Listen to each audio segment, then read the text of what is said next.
Hello friends, நம்ம இன்றைக்கி இதை பற்றி பார்க்க போகிறோம்னா மல்லி வரப்போகிற எபிசோடில் என்ன இன்ட்ரெஸ்டிங்கான சுவாரஸ்யமான விஷயம் நடக்க போகுதாங்க பார்க்க போகிறோம். வாங்க வீடியோக்குள்ளே போயிடலாம்.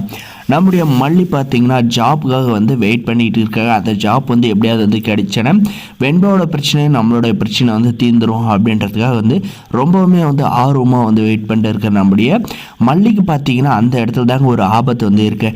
அந்த வீணாக போன ரஞ்சிதாவும் பார்த்திங்கன்னா அதே ஆஃபீஸில் இன்டர்வியூக்காக நம்முடைய மல்லியை பார்த்திங்கன்னா சிசிடிவி கேமராவில் அந்த எல்இடி திரையில் பார்த்துடுறாங்க. பார்த்துட்டு பாரு பார்த்திங்கன்னா இவளை நம்ம சும்மா விடக்கூடாது, இவள் இன்டர்வியூக்கு தான் வந்திருக்கா போல இருக்கா அப்படின்னு சொல்லிட்டு அவளை நம்மளுடைய மல்லியை போட்டோ எடுத்து இந்த ராஜேஸ்வரிக்கு அனுப்பிடுறாங்க. அனுப்பிட்ட அப்புறம் பார்த்தீங்கன்னா அந்த ராஜேஸ்வரி அவள் எதுக்கு அங்கே வந்திருக்கா அப்படின்ற மாதிரி கேட்டு அவளும் இன்டர்வியூக்கு தான் வந்திருக்கா அப்படின்ற மாதிரி எதுவும் சொன்னது பார்த்தீங்கன்னா அவளுக்கு அந்த வேலை கிடைக்கக்கூடாது, அதுக்கு நீ தான் பொறுப்பு, அவளுக்கு இந்த வேலை மட்டும் கிடைச்சிச்சான்னு கண்டிப்பாக நம்மளெல்லாம் மதிக்க மாட்டா அப்படின்ற ஒரு நல்ல எண்ணம் கெட்ட எண்ணம் பார்த்தீங்கன்னா ரெண்டும் கலந்த மாதிரி பார்த்தீங்கன்னா அந்த சைக்கோ என்ன பண்ண போகுதுந்தாங்கன்ற வரப்போகிற எபிசோடில் இருக்கா போகுது.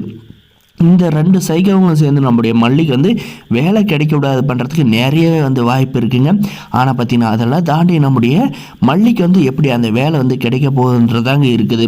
நம்முடைய மல்லிக்கு பார்த்தீங்கன்னா ரெக்கமெண்டேஷன் இருந்தாலும் பார்த்தீங்கன்னா அவங்க கூப்பிட்டு போயிட்டு பாஸ் நான் சொன்ன இவங்க தான் என்னுடைய ஃப்ரெண்டு தான், இவங்களுக்கு வேலை போட்டு கொடுங்க அப்படின்ற மாதிரி சொல்கிறாங்க. அந்த பாஸும் பார்த்தீங்கன்னா நம்முடைய மல்லியை இன்டர்வியூ எடுக்கிறாங்க. இன்டர்வியூ எடுத்து அந்த இன்டர்வியூ பார்த்தீங்கன்னா சிறப்பாக ஓகே ஆகிட்ட பாரு பார்த்தீங்கன்னா அந்த பாஸ் என்ன சொல்கிறாங்கன்னு பார்த்தீங்கன்னா மேடம் உங்களுடைய சர்டிஃபிகேட் எல்லாமே எடுத்துகிட்டு வந்துடுங்க, நாளைக்கு எடுத்துகிட்டு கொடுத்துட்டு நீங்கள் டைரெக்டாக வேலையில் சேர்ந்துக்கலாம் அப்படின்ற மாதிரி செஞ்சிடறாங்க. இந்த ரஞ்சிதாவில் எவ்வளோ முயற்சி பண்ணி அந்த வேலையை தடுத்து நிறுத்த முடியலைங்க. எதனால் பார்த்தீங்கன்னா நம்முடைய வெண்பாவோட ஃப்ரெண்டோட அம்மா அந்த ஆஃபீஸில் வேலை பார்க்குறதுனால அந்த முதலாளி ஈஸியாகவே நம்முடைய மல்லிக்கு வேலை கொடுத்துட்டாங்க. அதே எந்த ஒரு ரெக்கமெண்டேஷனும் இல்லாத இருந்துச்சுன்னா கண்டிப்பாக அந்த ரஞ்சிதா நம்முடைய மல்லிக்கு வேலை கிடைக்கக்கூடாத பண்ணியிருப்பாங்க. அந்த இடத்துல கண்டிப்பாக நம்ம மல்லிகை அசிங்கப்படுத்துகிற மாதிரி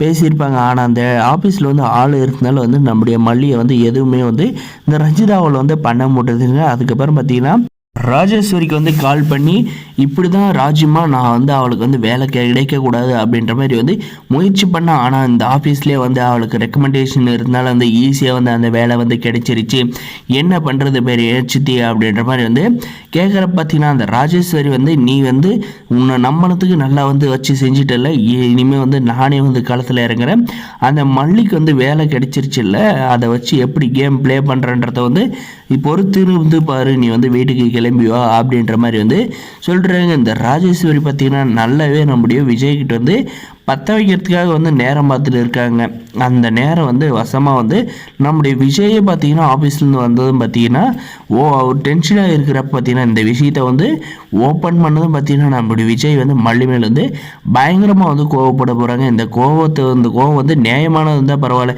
ஆனால் அவர் எது என்னன்னு விசாரிக்காதே நம்முடைய மல்லி மேலே கோவப்படுறாருங்க.